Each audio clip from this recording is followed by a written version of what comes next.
I mean, I'm hoping that you like this. I have no doubt I will like this. All right, you ready? But you can remove that. Please. Because you had a mouse too, you could have done yourself. Okay. But my arms are folded. Once they're folded, they can't unfold. Let's do it. Only the music can unfold my arms. Pow.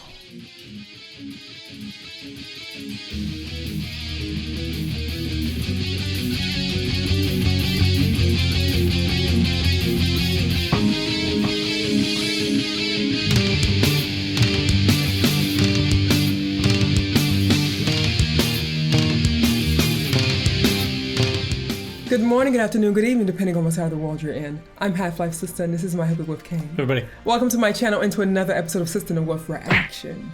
We're back with another patron request presented to you by Gustav. Hi, Sugar Pie. Hope you're doing well, baby. Bring me some interesting stuff. Always, I know. Always. We're doing, I can't pronounce it though. Shylmagoghnar. And the song is Transience. That we can say. It's spelled Shylmagoghnar. That's what I said. Shylmagoghnar. Yes. Yeah. So Gustav says melodic death metal from Netherlands. Okay, hi my loves, Netherlands people. If you like Winter Sun, you'll love Shylmagoghnar. Don't listen, botching up the darn name. But yes, he says if we like Winter Sun, we'd like this. So that's pretty hefty. So they don't have a wiki, but looking at the Metal Archive, apparently this is a 2-member band, and only one member actually plays any instruments. So everything you're going to hear was done by one dude. Really? The other guy's the singer. So I'm wondering if he's Scourge instruments. Is vocals, and Nimkorg. Listen, respect. Is guitar, bass, drums, keyboard, songwriting, and lyrics. This is, I'm noticing this a lot. So much can be done on a computer now that if you have the talent to play multiple instruments, you really can be your own producer. It's if they're actual instruments, you know? Yeah, very interesting. So you can get away with it. I don't know how, you can't get away with it if you're touring, obviously, but you can certainly get away with creating music. Why can't you get away with your touring? Well, you need more people. You can't play all the instruments at once unless you're playing a backing track to everything. Yeah, I see. I thought you would play a backing track. Okay. Which I guess is possible. I mean, if you're doing like the guitar, usually what most people want to see is the guitar and stuff. But I mean, super doable. We already know it's doable. We've heard other bands doing it. I love it. If I was a musician, seriously, that's what I would do because I like being alone and I like doing things on my own and I'm a control freak. You really are. Bands are great, the old school bands and stuff, but in a time of COVID, this is really, he COVID-proofed his music in a way because he's already been doing quarantined music before quarantine was a thing. So. Indeed. Pow.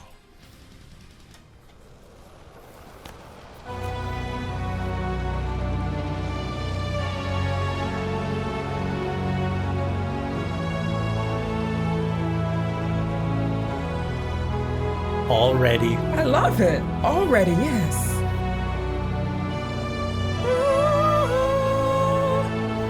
Like this can go 100 different ways, right?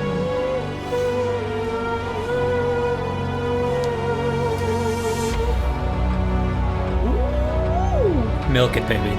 Yes, milk it. Please. Give me more of that. Ooh, do that.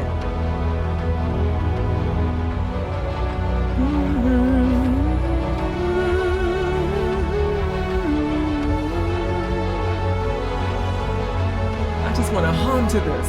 Epicness. Wow.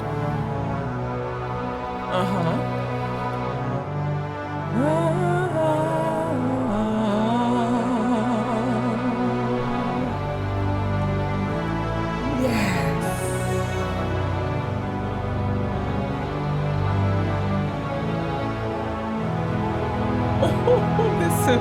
This feels folky, nautical, the whole bit. Really good. Oh my God. This needs to be a soundtrack to a movie.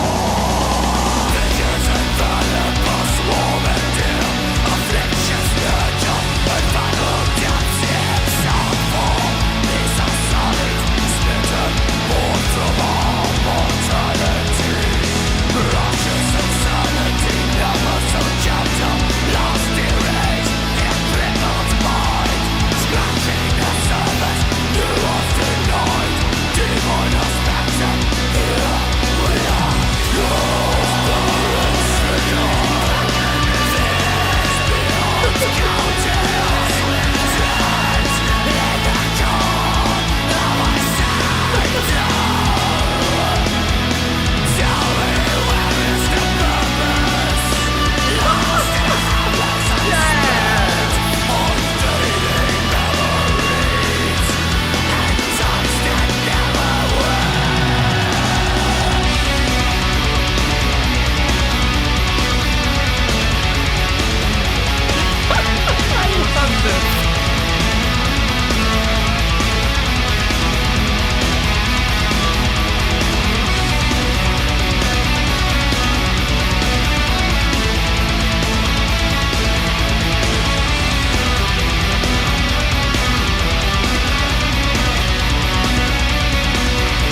enjoy my music.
Wow. Yes.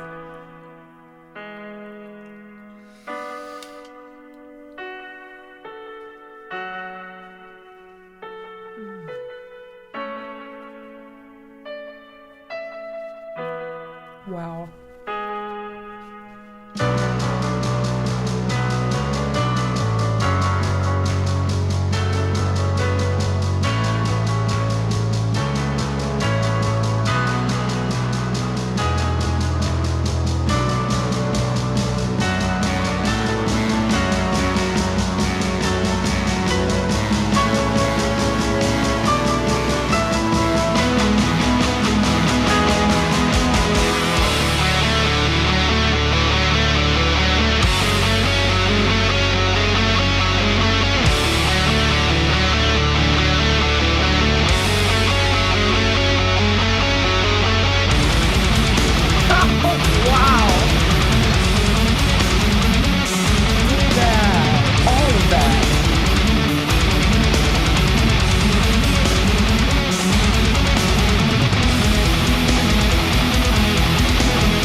Oh, oh, oh, oh, oh, damn. Listen. Okay. That was, listen. Sorry. I'm listening. Oh my God. Did you like it? It's all right. Oh my goodness. This song had so many beautiful textures in it. literal eargasm from beginning to end. Holy crap! Exactly. I was just coming out of my ears nonstop. Holy crap! Wow. I don't know what to say. Bravo. Good job, baby. You did that. 10 out of 10. You did that. 10 exactly. Indeed. If I was a musician, this is the kind of music I'd be making. Oh, real baby. I get you. I feel you. I hear you. This is what I love. Symphony, epicness. Yeah. Sweetness. Yes, baby. Darkness. Oh, indeed. Oh. Beautiful texture. Yes.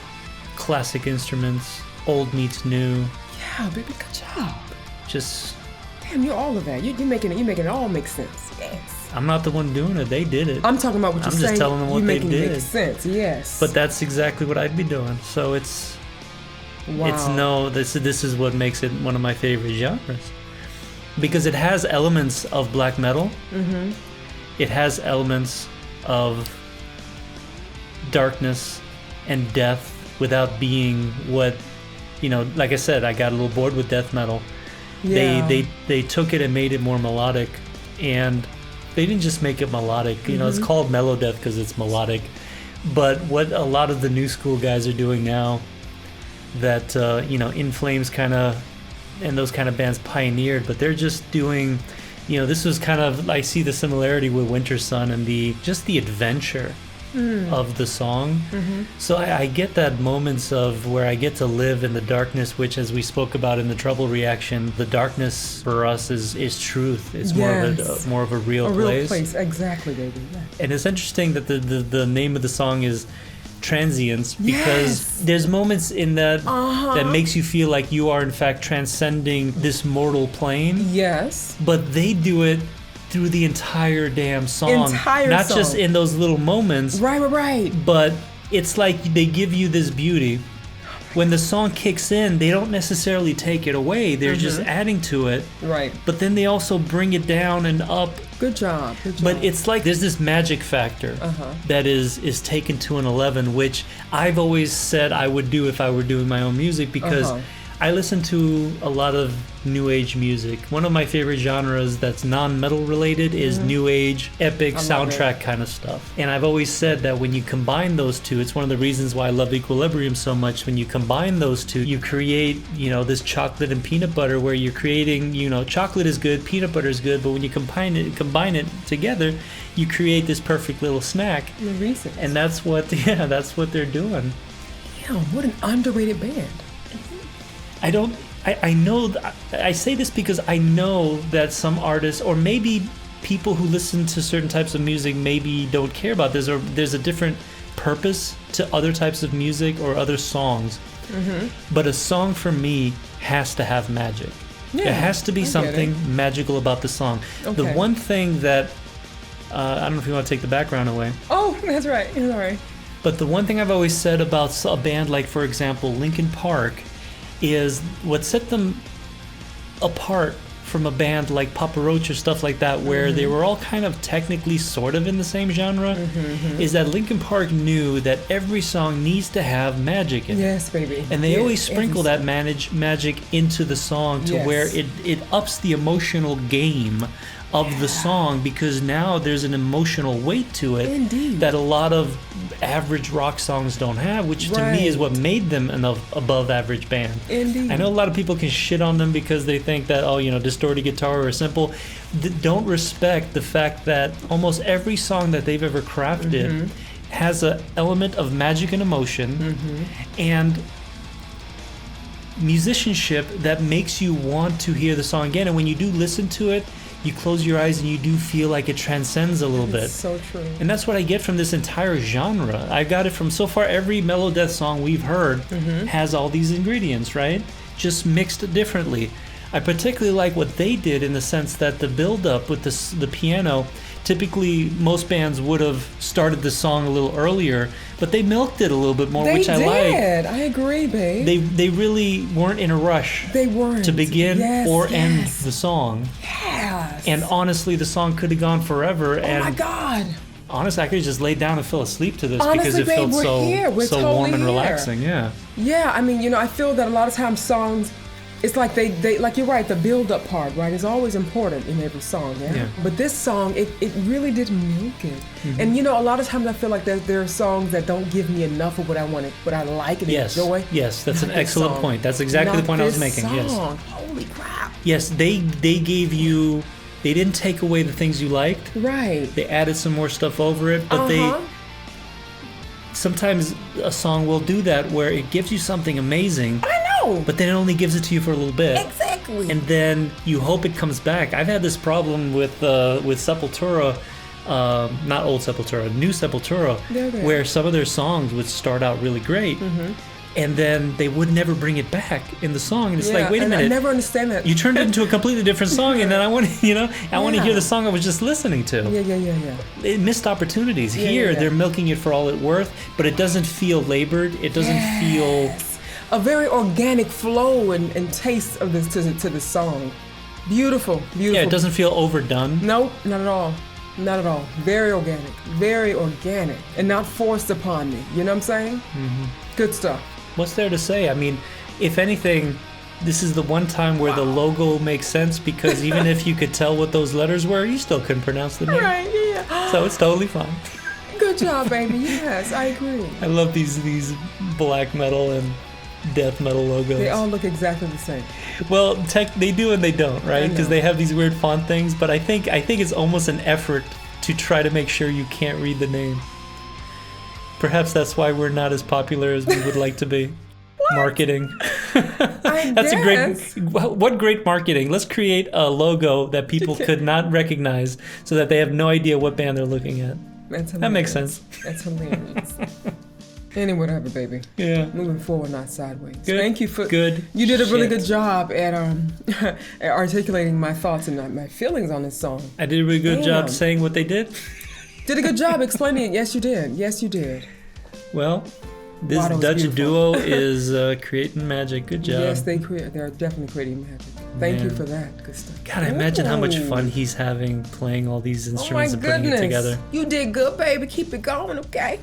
Really I could just see his eyes rolling in the back of his head all day long while he's creating. I wonder what it's like to, even with Arjen and Winter's, what is it like to create intones? Excellent example. Arjen is another one who's sitting there making most of this stuff at home, and he's a good example of what you do when you do tour. Just get other people to do it for you. Yeah. Listen, I made the music. But you guys go. What is it like to be that brilliant to where they can do this? And when you're listening to your own music, I'm wondering, are they loving it the way that we're loving it? Of course they are. That's why they're making it. Well, no, I know that. Typically, an artist will make music he wants to hear or she wants to hear. Well, why would you ask the question then? Well, because I don't necessarily know that. Because I've heard artists speak of their music and they're like, they're appreciative of the fact that people love it so much, but they don't. It doesn't connect to them like that. Man, those are lame ass pop stars. Fuck them. Maybe I think they were pop stars. They're making music for the money. Okay. Most of these people, most real artists, and even people like this, recognize, particularly touring bands, they know they're gonna have to play this song 1,000 times, or a couple thousand times. God. So they better like the song themselves. They have to remember this stuff. Like, it's insane. I can barely remember to put my socks on when I wanna listen. Sorry. Fuck. Listen. That's when you know it's time to go. It's time to go. Gustav, thank you so much. Yes, baby. This was heaven. Heaven on earth. I hope you guys enjoyed this reaction, this song. And if you did, please give us a thumbs up. Comment below. Do not leave without subscribing, but also do share our content as well. Damn, this was good shit. So, hit the bell to get notified. Yeah, do that. And as always, you okay? I'm okay. Keep it metal. Metal forever, baby. Love you guys. Mwah. You're so wonderful, my loves. Thank you. Bye for now. Ooh. Where does this go in everything that you've heard? Where does this even live? Oh, it lives in my heart. But where this lives, I mean, damn. This is, you know what? Honestly, it kind of is on the level of Winterson. Well, it's kind of there. But what I mean is, now that, because you're hearing a lot of this melodic stuff for the first time. Okay. Where does this live now? Because so you've heard new stuff. Yeah. Now what? Where does this live? I don't understand the question, baby. Well, you know you like Pink Floyd. I love Pink Floyd. We'll be doing Pink Floyd tomorrow. Right. Where does Pink Floyd live? I don't understand the question. How to answer that question is what I'm saying. What's one of your favorite neo soul songs? Neo soul songs? Yeah. I shine when you shine. Really Good. Where does that live in your heart and your mind and your soul and in your life? Where does that live? Where does that live? I Right. mean, I would say, okay, where does Pink Floyd live for you? In my nostalgic mind, it gives me feelings of when I was a younger boy, a younger man. Okay, I don't like this question, but similar to Fleetwood Mac and stuff like that. It gives me, it has a warm place in my heart for where I was at that time. I can't answer that. I don't know how to answer that question. Maybe I mean I just know that it feels like home. It feels more like it's a place where I belong. It's a welcoming place for me. I would listen to this before I would listen to Pink Floyd. You would listen to this before Pink Floyd? Yeah. In my overall, where this kind of music lives for me, this music has more priority over other music. So I'm asking you, where does this type of music that you're hearing, like where in the scheme of everything you've been hearing, where you've got Sabbath, you've got Pink Floyd, you've got Nightwish, you've got After Forever, you've got a lot of the progressive stuff we've been listening to, Porcupine Tree, stuff like that. Where does this live on the hierarchy of music that you love? This is pretty close to the top. I mean, I would say that. I mean, if you're speaking of hierarchy and not this other question where it lives, I mean that's kind of. Where does it live in your hierarchy, in your heart, in your my mind? Hierarchy, I would say that when I close my eyes and center myself, I would say that the music that speaks to my soul the most would have to be Dio, Rainbow, Pink Floyd, and then stuff like this, and then symphonic metal. Okay, so you're... It's hard. It's right, really so, hard. but what are you saying? So are you saying retro music, or are you talking about retro... So nostalgia. Okay. Nostalgia, then, since you want to take it there. Damn, this question is so bizarre to me. Right, so old music takes priority over new music. Yeah, because I think that, definitely over new music, I would say yes, because I feel that... If you have the choice between listening to the two at any given moment, you're going to go for the more nostalgic stuff first. Yes, I will. Right. I will. So that takes priority. It takes priority, I think. I think it does, yeah. So if you were going to have 30 minutes to go live somewhere, you would go live in Pink Floyd, more in Pink Floyd land or Dio land, as would. Opposed to this kind of more modern melodeath stuff. I would. And that feeds your spirit, makes you feel better overall. I wouldn't necessarily say it makes me feel better, but I feel more connected to it. Mm-hmm. And I think because, again, it's nostalgic for me. It feels like it's a very familiar place. Right. And it feels like it's a part of me. Right. So that's why, there's just something about retro music that just really resonates with me. Mm-hmm. But this kind of music... That's consistent to what I would have said about you as well. Okay. But this music, I feel that it's also very welcoming, mm-hmm. and it speaks to that part of me that I don't share, and I don't necessarily, I wouldn't say share, but that is so deep down inside, almost like it's a roaring lion that wants to come out and speak. It's part of you that perhaps you don't tap into very often. Quite possibly, yes. And you like to go there sometimes, but that's not where you live. Because it's too heavy for me. Right, but it's not where you live. It's not where I live. Now you understand my question? Please let's move on.